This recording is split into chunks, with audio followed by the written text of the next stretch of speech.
Bonjour Monsieur le Ministre, Binta Diagne de RFI. Une question concernant le Burkina Faso. La Côte d'Ivoire a donné du matériel militaire au Burkina pour l'aider à lutter contre le terrorisme.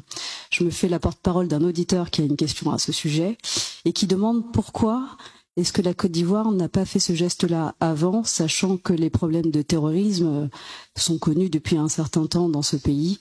Peut-être vous pouvez revenir en détail aussi sur les motivations qui ont expliqué ce geste. Merci beaucoup. Je ne sais pas quelles sont vos sources. Je note que vous êtes affirmative sur la question. C'est la première question que moi je me pose par rapport à cette question que vous posez. En tout état de cause, ce que je peux dire, c'est qu'il y a quand même au niveau international un cadre qui encourage à la coopération de tous les États avec les pays qui sont donc en lutte contre le terrorisme.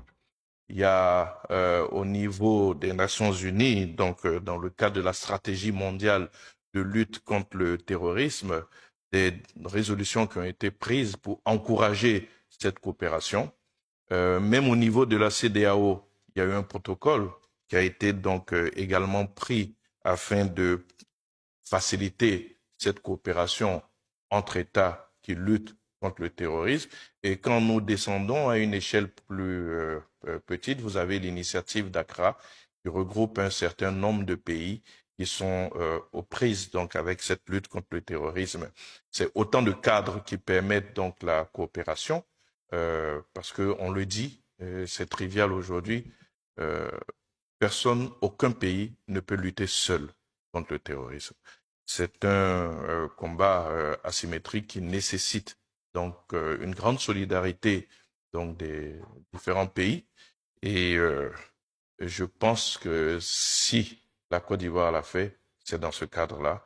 Et la Côte d'Ivoire est pleinement donc dans son droit de le faire, puisqu'elle est conforme à toutes, je dirais, ces indications, à toutes ces recommandations de la communauté internationale.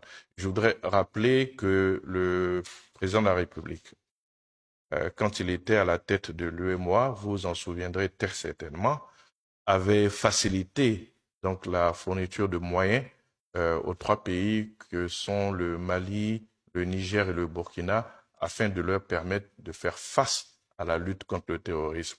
Donc, de ce point de vue, je ne pense pas que nous trahissons donc une démarche de solidarité, une démarche d'union dans le cadre donc de cette lutte contre cette menace asymétrique.